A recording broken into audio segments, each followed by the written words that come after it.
Maple Court had always worn its sameness like a badge of honor, neat hedges trimmed to precise heights, matching mailboxes, and houses painted in muted, mortgage-approved shades. It was the sort of street where homeowners associations thrived and where personalities either folded into the facade or were polished until they fit. For years, the neighborhood's cadence was predictable mowers at dawn, kids' bicycles in the evening, and an undisturbed tranquility that made residents believe they had escaped the worst of the world. In the center of that careful stillness lived a woman who believed it was her duty to police it.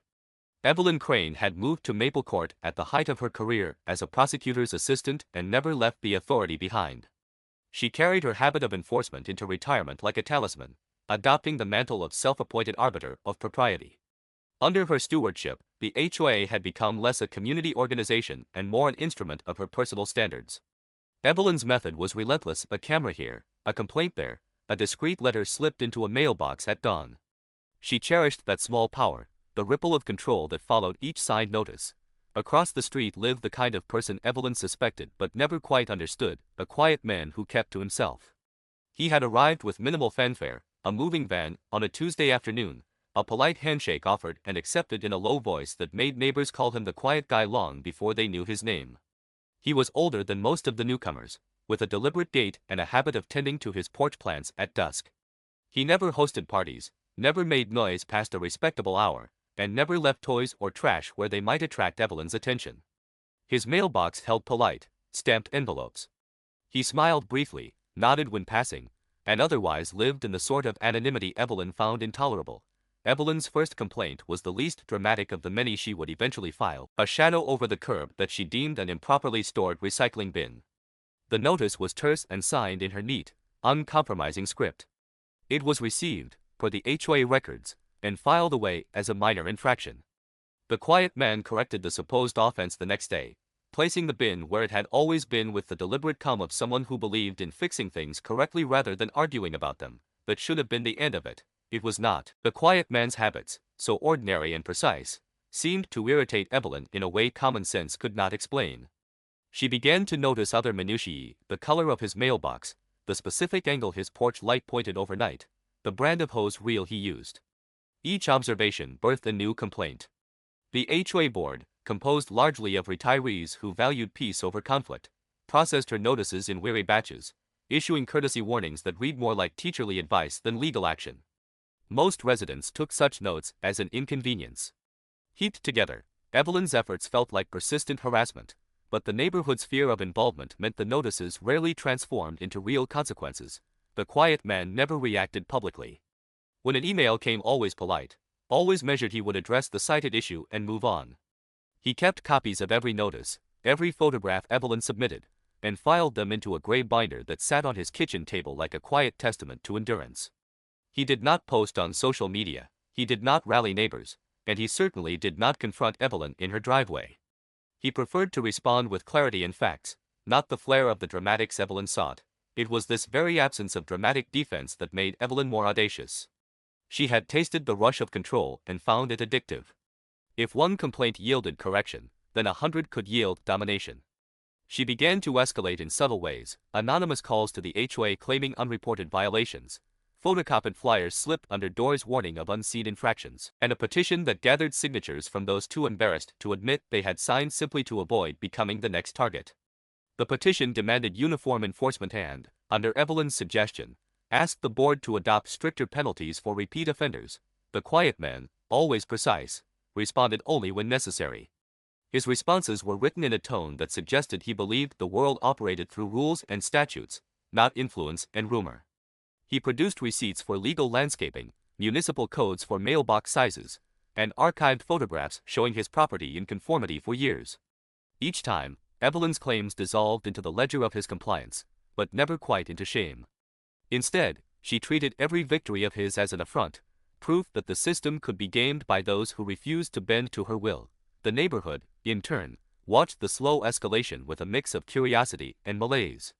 They watched because the drama was contained and because Evelyn's antics provided explanation for an otherwise tranquil street. They watched because, for once, the rules mattered in a way that felt almost cinematic. A few residents whispered that Evelyn was merely doing her duty, that her vigilance kept values intact. Others wondered whether the quiet life they had bought into included living under a single neighbor's unspoken reign. Evelyn's company grew bolder when an HOA meeting allowed her to present a dossier of alleged infractions. She arrived with a binder far thicker than before, bristling with photocopies, photographs, and sticky notes. Her voice, though not loud, carried the kind of authority that silenced dissent. The board nodded dutifully, then scheduled a compliance review. The quiet man submitted his paperwork and the two documents passed across the same tabletop like opposing chess pieces. In public, the board remained neutral. Behind closed doors, some members expressed discomfort with Evelyn's persistence. They resented the fear she spread and the work she created for them, but they also feared the social consequences of confronting her. Confrontation was messy on Maple Court, and most preferred the illusion of civility to the risk of chaos. As weeks turned into months, the tone of Evelyn's crusade shifted from procedural to personal. Where she had once cited regulations, she now invoked the idea of neighborhood identity, a nebulous standard she believed the quiet man threatened by his mere presence. Her complaints grew performative. She staged walks across the block, camera in hand, cataloging perceived slights as if documenting a crime scene. Her handwriting became more insistent, her notices more frequent, and the quiet man's binder thicker with each passing entry. Yet through it all, he remained unremarkable in his reactions, quiet, methodical, and quietly resolute. He fixed what he could, documented what he could not, and maintained a stillness that both baffled and infuriated Evelyn. That stillness hid a life others only guessed at. Beneath the gentle routine was a professional rigor that would soon reveal itself in a way no one on Maple Court expected. The first chapter of this slow-burning conflict closed not with raised voices or dramatic confrontation, but with a quiet man placing another neatly labeled folder into his binder, and a neighbor across the street drafting yet another notice, convinced more than ever that compliance was something to be enforced rather than lived. Each acted according to pattern, the quiet man according to law, Evelyn according to authority, and neither fully understood the consequences that would follow. The stage was set, the players locked in their roles, and Maple Court, for all its ordered lawns and polite nods, braced for a reckoning that would be less about rules and more about who the community allowed to wield them. After the HOA meeting, the quiet man's binder filled not only with notices but with an organized trail, dates, timestamps, municipal code excerpts, receipts for approved modifications, and even polite notes acknowledging each courtesy warning.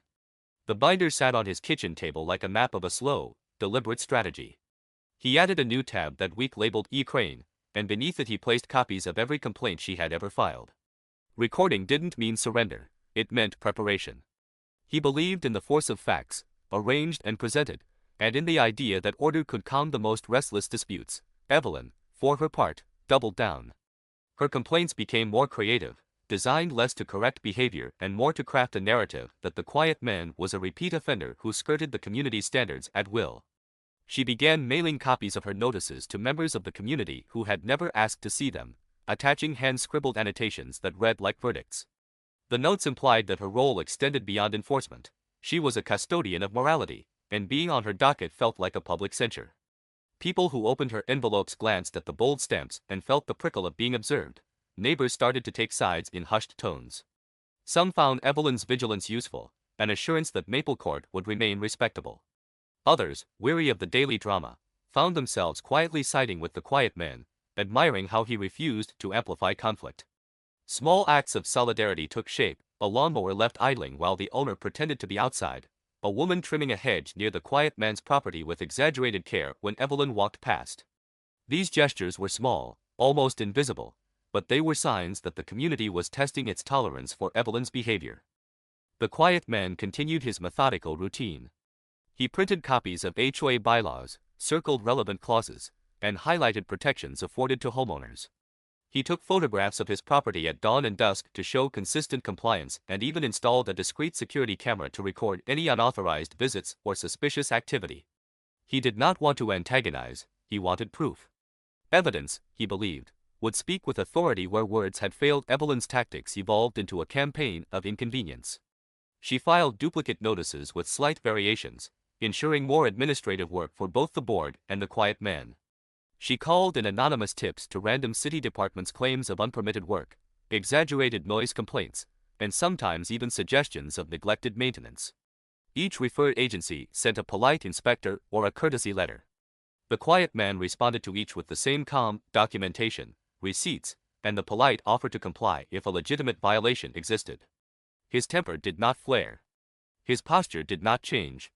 He worked through the noise methodically. The board, stretched thin and eager to avoid court, found itself stuck between a vocal member who presumed authority and a homeowner with an impeccable paper trail. They urged patience, suggesting mediation and internal review, but Evelyn framed any suggestion of slowing down as complicity. Her rhetoric implied that the board's leniency would erode Maple Court's values. Her influence, built over years of small compliance wins, carried weight even when evidence tilted otherwise. One morning, a low hum of anxiety moved through the neighborhood. A packet arrived in the quiet man's mailbox from an outside law firm, an initial letter outlining a complaint of a different sort. It was not the quiet man's doing. The packet documented an allegation of defamation and harassment directed at him, citing a series of social media posts and mailed notices that included false assertions about his property and conduct. The claim was bureaucratic, clinical, and unnerving. The quiet man's initial reaction was to sit down, breathe, and then sort through his binder with careful hands. It felt like the first true escalation beyond petty HOA procedure. The firm's letter suggested mediation but implied readiness to pursue litigation if the matter could not be resolved amicably. For the first time, the quiet man stepped out from his deliberate silence and contacted the attorney listed in the packet. The contact was procedural and measured, an opening move in a legal dance he had prepared for in his head even before it began. He sent copies of his binder, his security footage, and a cover letter outlining his position. He expected the legal machinery to be dry and deliberate, not theatrical. He expected paperwork and routine. Evelyn, hearing about the involvement of outside counsel whether through rumor or by her own investigative habit, felt both deflated and enraged. To her, legal threats were a bully's tactic, and she resented being treated like one. She had relied on moral suasion, on social pressure, on the small rituals of enforcement that had kept Maple Court orderly for years. The idea that someone would challenge her in a language she did not appreciate, legal briefs and motions, felt like an affront. Yet the spectacle of a stranger's letter entering the quiet man's life inflamed her resolve. If legal language was coming, she would answer with a louder, prouder voice. Her ramping up included more neighbors. She called meetings at odd hours, printing large flyers and distributing them like proclamations. She framed her narrative around protecting word of Evelyn's flyers spread across Maple Court faster than the actual papers reached doorsteps. By mid-afternoon, residents had already formed small clusters on driveways and sidewalks, quietly dissecting her latest escalation. Her flyers were dramatic, designed to command attention, bold lettering announcing an emergency community safety briefing, accusations dressed as concerns, and dire warnings about unchecked violations endangering neighborhood standards. But beneath their theatrical presentation lay an unmistakable pattern. Every point she raised targeted the quiet man. The meeting she arranged gathered more curious spectators than supporters. Only a handful of longtime acquaintances stood near her, arms crossed protectively as though shielding themselves from the discomfort of association. The rest formed looser rings around them, watching with a kind of tired skepticism. They had grown accustomed to Evelyn's crusades, but this one had a sharper edge, a desperation that made her less a guardian and more a figure unraveling in slow motion. Evelyn positioned herself near the mailbox cluster, clipboard in hand, her posture rigid with authority. She launched into a passionate monologue about the neighborhood's integrity, citing vague legal terminology she did not fully understand. She spoke of property values, visual unity, potential hazards. She framed the quiet man not as an individual but as a threat, an abstract force endangering the civility she believed she alone upheld. Her voice carried across the lawns, sharp and commanding, but the reaction it evoked was not subservience, it was discomfort. Residents began shifting uneasily, glancing at one another, silently questioning whether this had all gone too far. Her voice quivered as she attempted to rally the crowd, but her certainty had started to crack. Each sentence felt less like leadership and more like pleading disguised as authority. Across the street, the quiet man watched from behind the blinds of his living room window. He didn't spy or record, he simply observed. His binder sat open on the coffee table beside a mug of cooling tea, pages neatly organized by subject and date, a monument to the meticulous patience with which he approached conflict. He had already supplied the law firm with everything they needed, and now, for the first time, he sensed the momentum shifting without lifting a finger. Evelyn's behavior had begun to strain even her most ardent supporters. One older gentleman stepped away halfway through her speech, mumbling something about overreaction.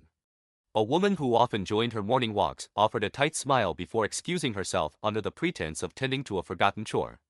Each departure weakened the illusion of her community backing, but Evelyn did not notice. She was too consumed by her narrative, too desperate to regain the unquestioned authority she once wielded.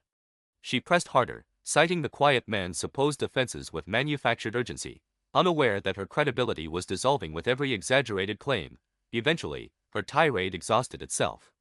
The small crowd dispersed, not with applause or agreement, but with polite nods and relieved steps toward normalcy. Evelyn stood alone near the cluster of mailboxes, clutching her clipboard so tightly the edges bent. Her face, usually composed in stern determination, now bore the subtle strain of someone fighting a battle she sensed slipping through her fingers. Over the next week, the neighborhood's atmosphere shifted in ways she could no longer control. Small, quiet acts of defiance emerged. People stopped attending her impromptu rounds. They ignored her notes, discarded her flyers, and answered her questions with vague, non-committal politeness. Her influence had not vanished, but it had weakened. Residents were no longer afraid, they were weary. The quiet man noticed these changes with the same composed attentiveness he applied to everything else. He appreciated the shift, but he didn't mistake it for resolution. He understood the legal process would move at its own pace. He continued to chronicle events, adding a new section in his binder titled Community Impact. He captured the flyers, the dates of Evelyn's meetings, and even the subtle shift in neighbor interactions. Everything had relevance. Everything had weight. Meanwhile, Evelyn escalated further behind the scenes. She began submitting increasingly frantic complaints to the HOA, claims that stretched the boundaries of plausibility, suggesting the quiet man was altering property lines or damaging community spaces. The HOA board, overwhelmed and no longer sympathetic, began formally documenting her behavior.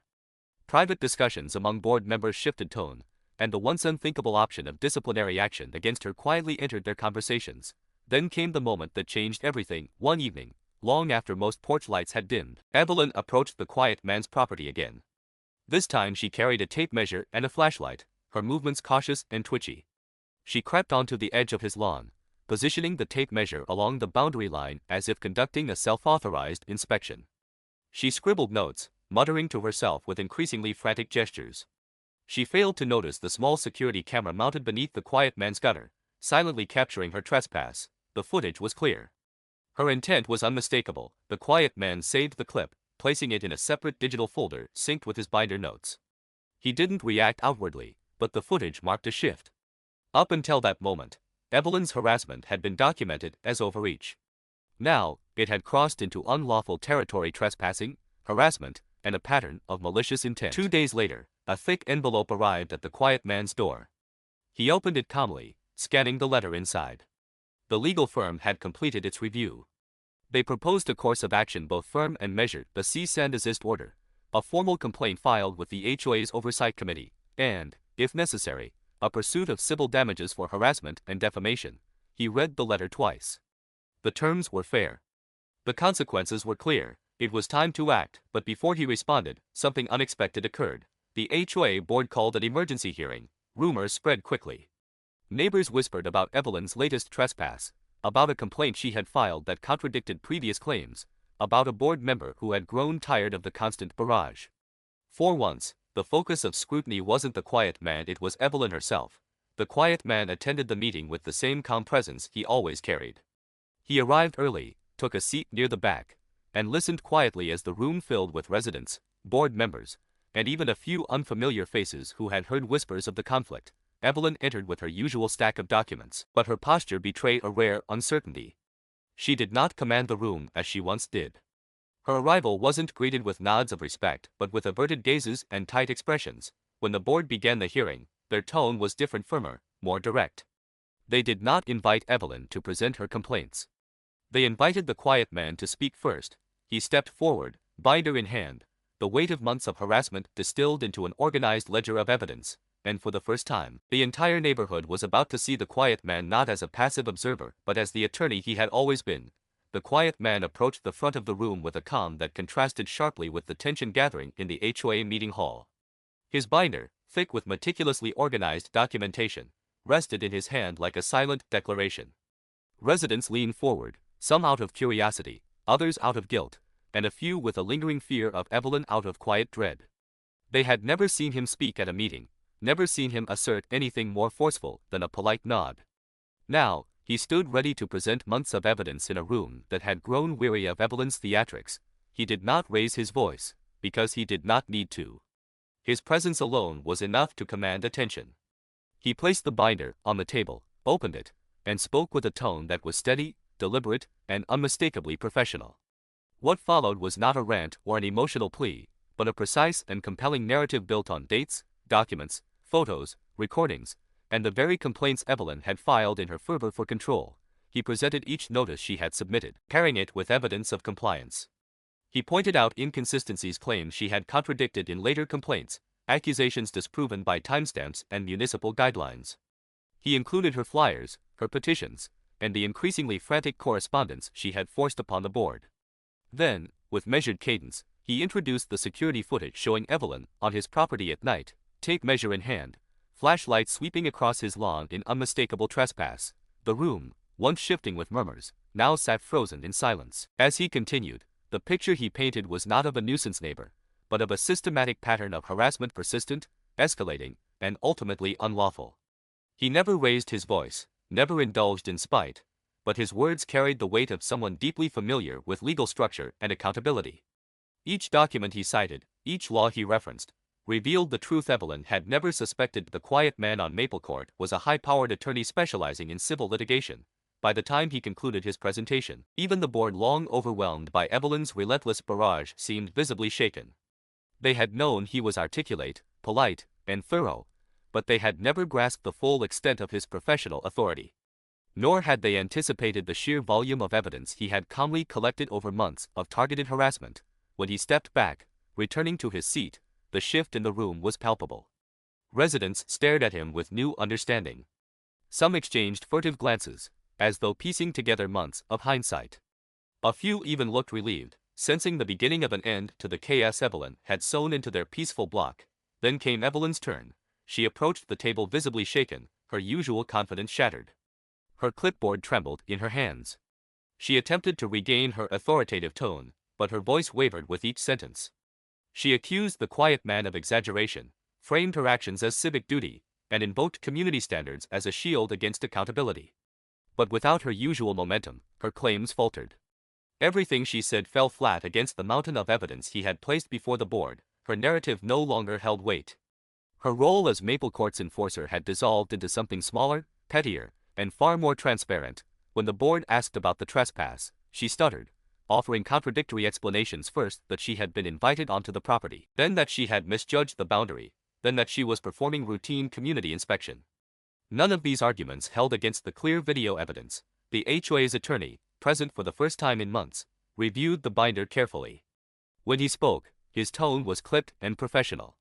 He identified multiple violations of HOA policy, including misuse of authority, harassment of a resident, falsification of complaints, illegal attempts to enforce rules outside her jurisdiction, and an act of trespass. Evelyn's face tightened further with each listed infraction.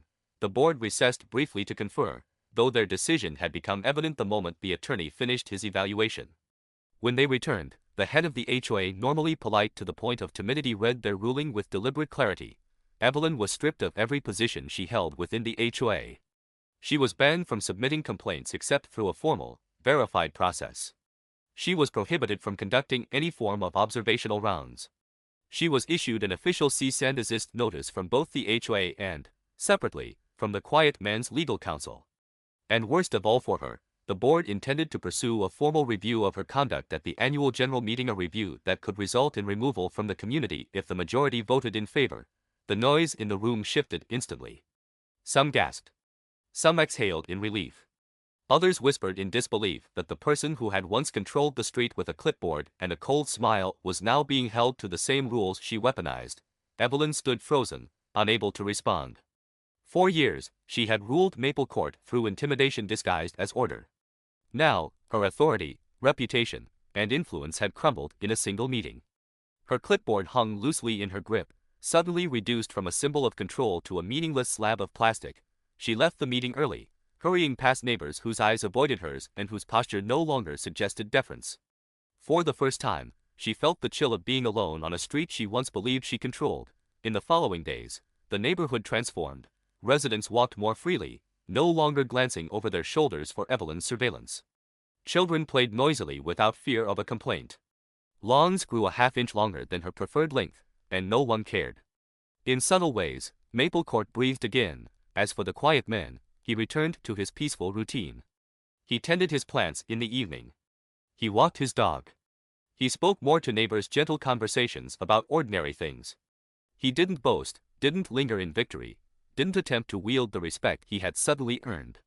He simply lived, quietly, as he always had. His binder, once a defensive shield, was placed on a high shelf in his home office. Not thrown away, but stored, filed away like a closed case. Should anything arise again, he knew he was prepared.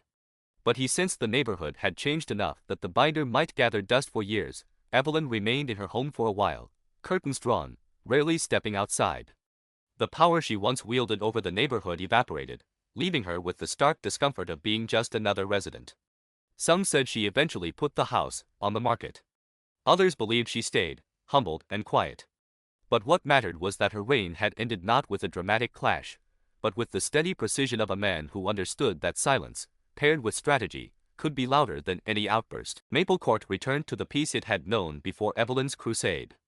But the story of the quiet man and the day the neighborhood learned he was an attorney became a quiet legend told in backyards and whispered at block parties, a reminder that some battles are won not with noise, but with knowledge, and that sometimes the quietest neighbor is the one you should never underestimate.